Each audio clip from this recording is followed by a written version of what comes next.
безстрастни, смели герои, за свободата дайте живота свой.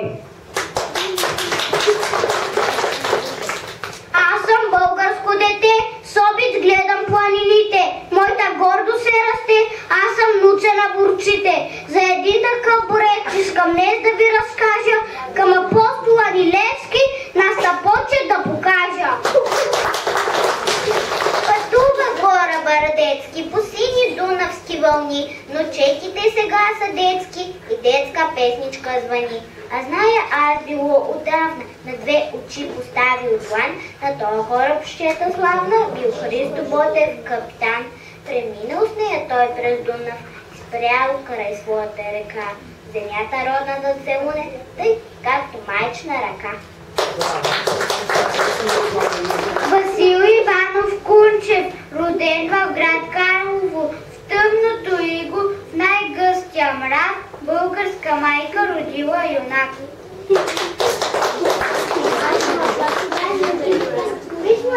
Роди се под балканска страхя, до роза като звезда, най-скъпена там бяха Раджина, майка с вода.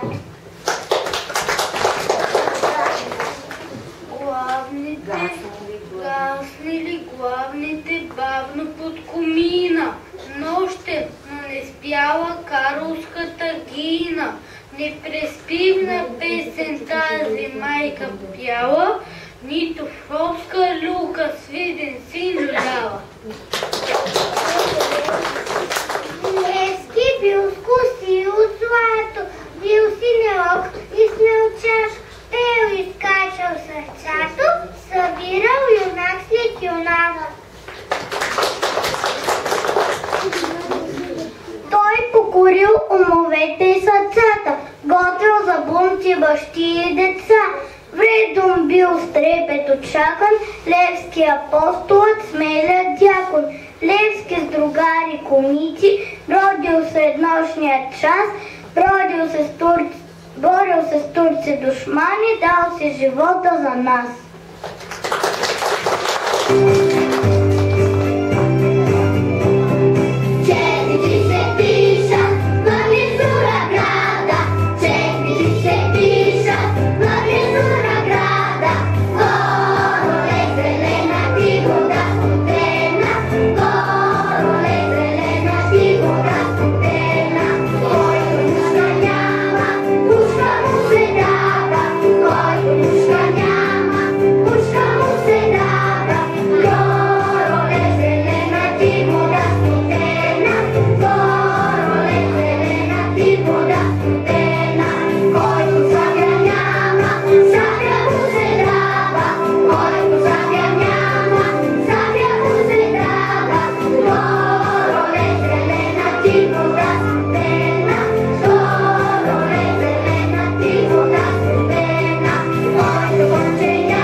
Бунтовникът смело го укрил, никой на прашния път не открил.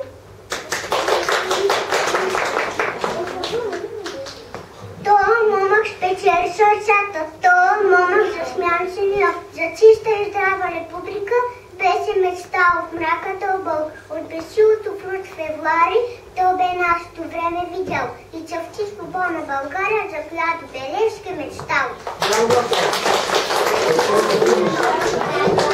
О, майко моя, родино мила, защо те е жално, те и милно плачеш? Безсмъртна песен Стефан Ботев го възпя. За него Вазов разказ е написа. Загина той, но делото успя. България отнет, освободи се. Всъщност Левски никога не е умирал. Нищо, че съществува едно къкринско ханче, нищо, че съществува едно безсило и една Ботева песен за тъгата на цялата природа.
Издават вестници, с които подготвят българския народ за въоръжено въстание. Тук той подготвя българи четници, ушиват униформи и знаме, купуват оръжие и се качват на кораба Радецки, преоблечени като градинари.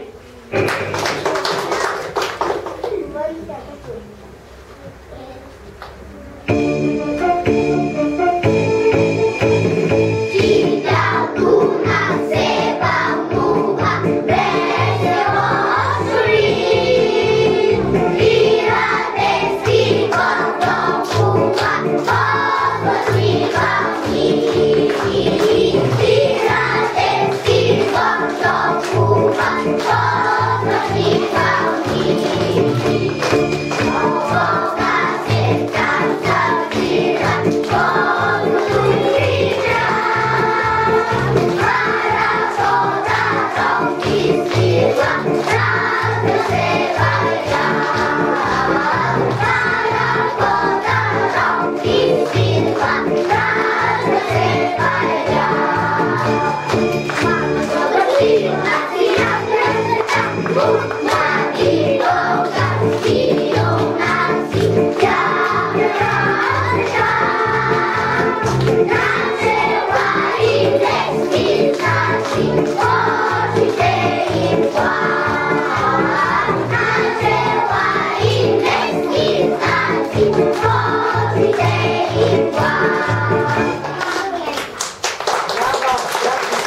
И днес Балкана все разказва за храбрия поет. Той повел дружина през кайдушки пасви и паднал бой като орел.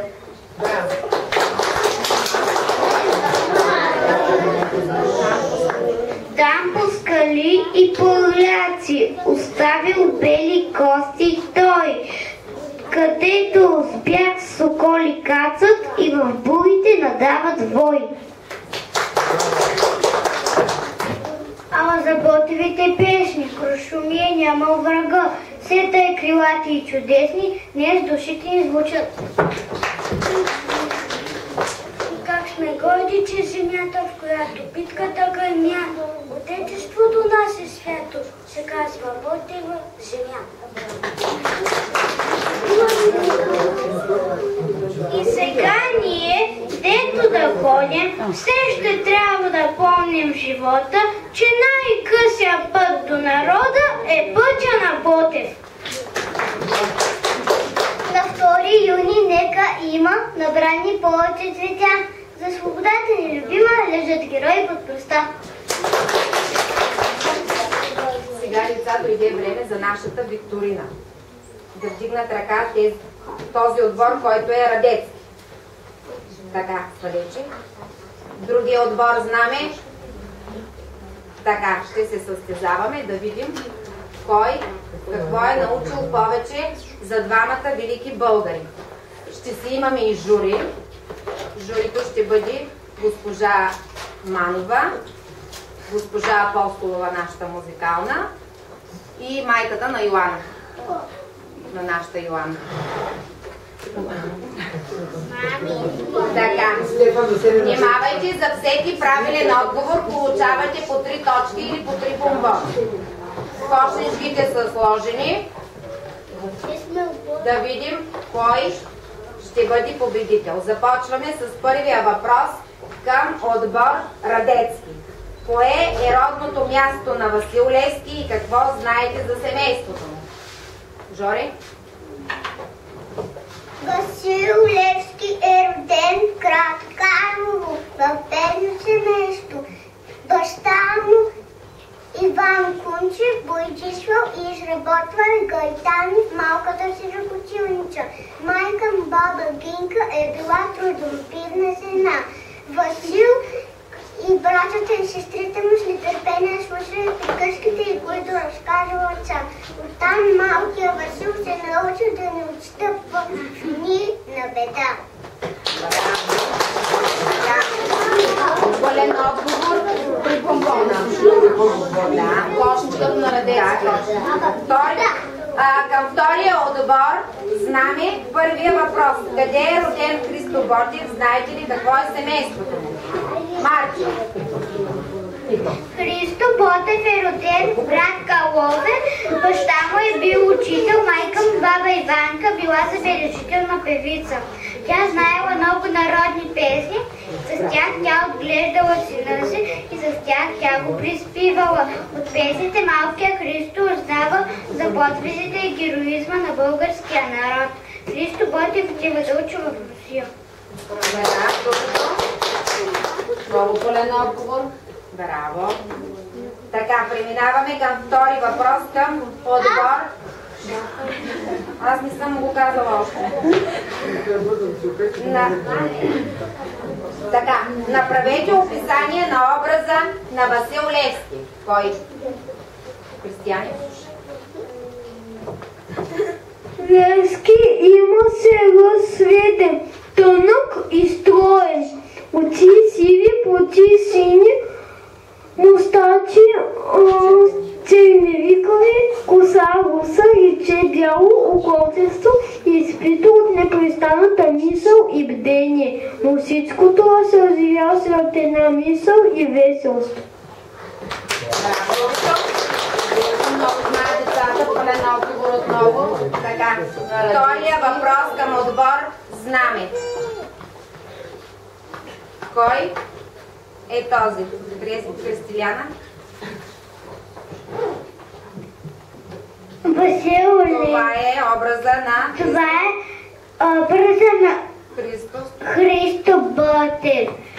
Той беше висок, едър с черни пламени очи, високият морал, гордият му и смел ход го отличаваха от множество, от което вървеше си замислен. Така. Третия въпрос към отбор Радецки. Кое е истинското име на Левски? Някъде да преславим? Васил Иванов Кунчев.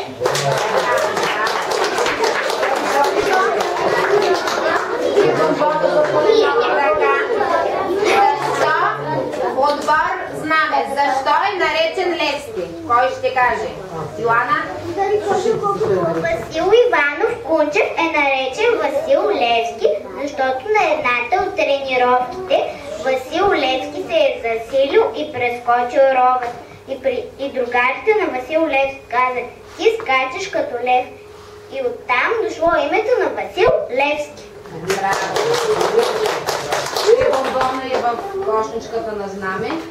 Така, следващия въпрос към отбор Радецки. Познавали ли са се Христо Ботев и Васил Левски? Светло? Познавали ли са си Христо Ботев и Васил Левски? Христо Ботев казва за своя другар Васил Левски: приятелят ми Левски има силен характер. Когато ние се намирахме в тежко положение, той и тогава е весел. Студ, глад, не сме яли от 3 дни, но той се пе. Колкото да си отчаян, той щеше да те развесели и ще те накара да забрави всичките тъги и скърби. Така. Следващия въпрос към отбор Знаме. Разкажете за Ботевата чета. Кой? Николай? Христо Ботев и черниците са качили на кораба Радецки. Когато стигат средата на река Дунав, Ботев подал сигнал.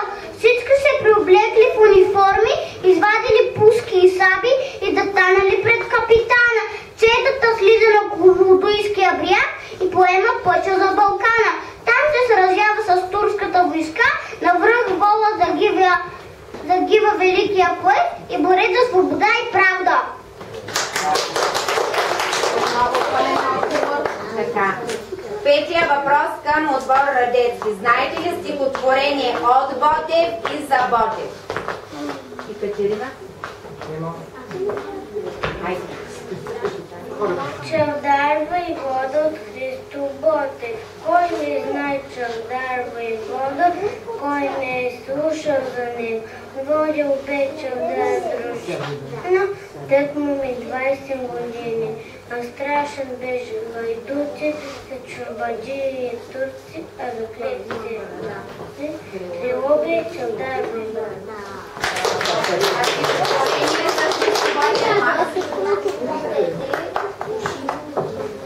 Светя за Ботев. За Ботев вчера ми разказва мама. За Ботев слушах в детската градина и знам, че вече от него няма по-верен син на нашата родина. За Ботев песни днес пеят децата. Портретите му тичат да накичат. А мама казва: щом някой загине за свободата, всички го обичат. Отново. Така. Отбор Знаме. Как българският народ изразява своята признателност и любов към двамата велики българи? Йоана? Почитаме ги, празнуваме празникът, носим им букети на портретите.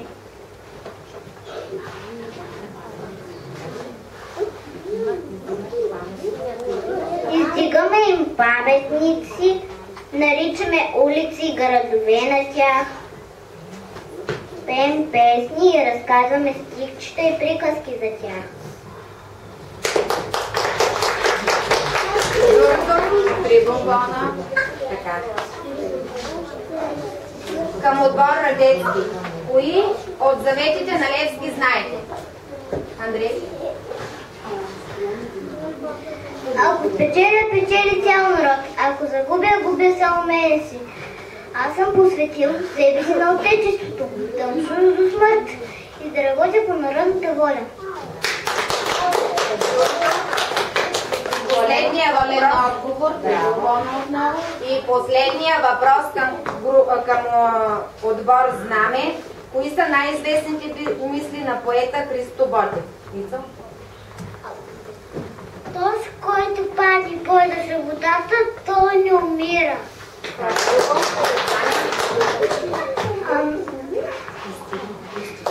Но стига ми тая награда да каже някога народа. Умря си Ромак за правда и за свобода. Волен отговор. Много. Сега журито, докато се приготви да приброи точките и да каже кой отбор е спечелил. Така, ние ще си изпеем последната песен и ще изнесем знамето. Хайде.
Еднакъв брой бомбони, с които после да се почерпят. Значи са наравно. Двата отбора са наравно. Много хубави отговори, много хубави.